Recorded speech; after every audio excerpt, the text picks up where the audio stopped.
My name is Vince Charming, and I'm going to be showing you, I'm going to be telling you a story using Pandemic's playing cards, or the deck that is included with the game of cities. First, I should note that I will be having a contest, and I will be picking the winner this Friday, and they will win a dozen handmade playing card roses. Huh. Neat. We'll get to how you can win that in just a second. First, I should note that I am going to be doing one just continuous video. There will be no cuts or edits, so if I make any mistakes or say any of those filler words, I'm leaving them in. Everything's being left in here. That should be noted. See, I just said these are the city cards. There are 4 colors: red, yellow, black, and blue. This is Beijing, obviously. See, I said again. Man, I gotta be better about it. Don't worry, fam. I will do that. And I won't call you fam again either. I could tell you didn't like that. All right.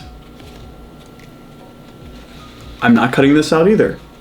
Not the fact that it was taking me long. No, I was thinking that these cards are one-sided. Normal playing cards are not. So that means I'm gonna have to take a few seconds and orient them. These cards are one-sided, meaning that if I hold it like this, Osaka doesn't really make sense to you guys. I have to hold it like this, that way you can see Osaka. So I'm gonna go through, I'm not gonna change the order of the cards. I'm just gonna rotate them. I can now see, in hindsight, that the schmear shuffle, or my mom's shuffle, whatever you want to call that type of shuffle, was not the best way to shuffle the cards, because now I have to go and do this, which any fairness that looked like is now gone, because now it looks like I'm just like organizing the deck. Oh my goodness, great. Perfect. I'm going to be telling you a story using the city cards, and I'm going to hide some Easter eggs in here. I'm going to be sneaking in the names of some of the countries in Pandemic, the board game, and whoever can comment on this YouTube video with the most number of Easter eggs that they heard while watching it will win the $88 prize of a dozen playing card roses that I sell on Etsy, and I will ship them right to you. Sounds fair? Cool. This is a very one-sided conversation. I'm now going to do some shuffles that do not orient or do not change the orientation of the playing cards, because obviously I don't want to go through that again and do all that, the way it looked like that. There's the riffle shuffle, which you might know, the overhand shuffle. Some of you might be aware with the overhand shuffle too. Yes, no. Once again, very one-sided. Yep, so let's go through, make sure that they're all oriented correctly. Yep. The backs are also one-sided. That's how I can see that they're all oriented correctly. Right? Let's get on with the story, shall we? I'm not going to be using the entire deck because that would honestly take a very long time, just to be honest with you. Our story starts with a girl from a small town, and her name is Sydney. I just cut right to the chase. Her name is Sydney. Sydney, really sweet girl. Loved Shawn Mendes. Favorite pizza topping was sausage. Growing up, she would watch the Powerpuff Girls on Cartoon Network. Really all around, down to earth, really nice girl. According to her psychologist, Manila Folder, she had a type A personality. I didn't say that. Her psychologist did. She did go to college. She got her BA in business administration, which is also BA. Just an interesting note. Now, she had to go a few places today. She had to go to the grocery store to pick up some essentials. I mean, everybody has to, every now and again.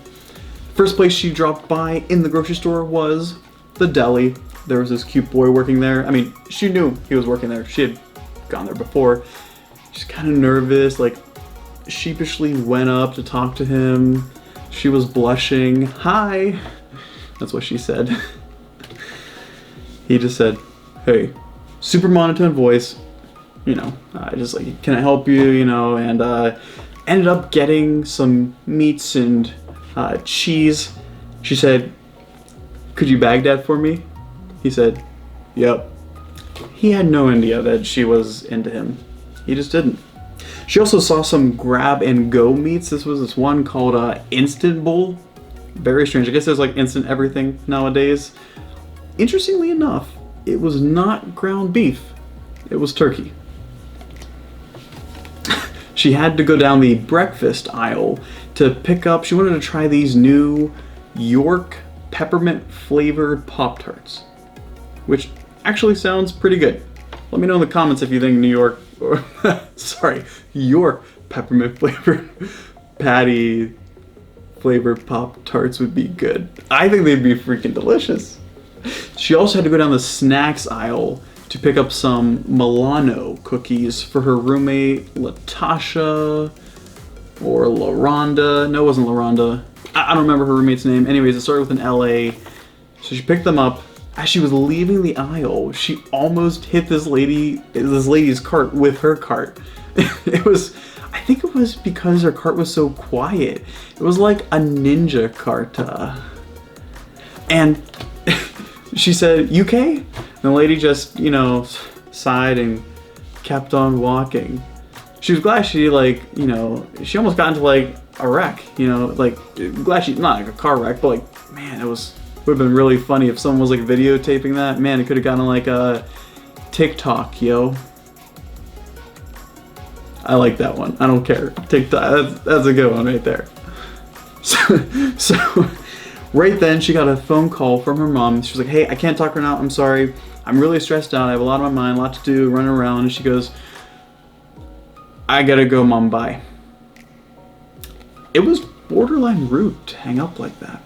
She checked out of the grocery store, packed her car, was leaving the parking lot, and just as she was leaving, she realized she forgot to buy lima beans for her chili.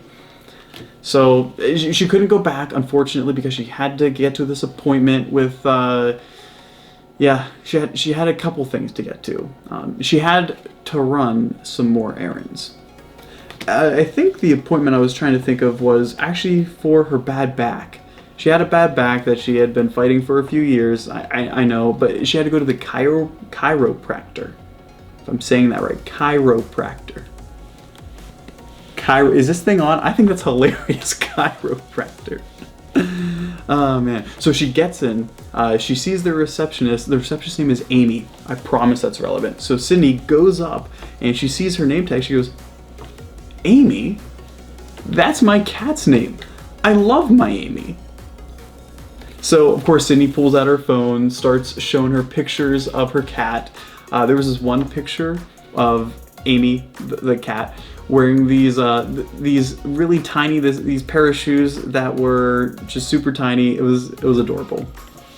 So then Amy, the human, gives Sydney some paperwork to fill out. One of them was about like her next of kin, Sasha, her sister. She also had to put down for next of kin was her brother Santiago. And then she got all the paperwork together, gave it back to Amy, the human, and then Sydney went back to the back for her back.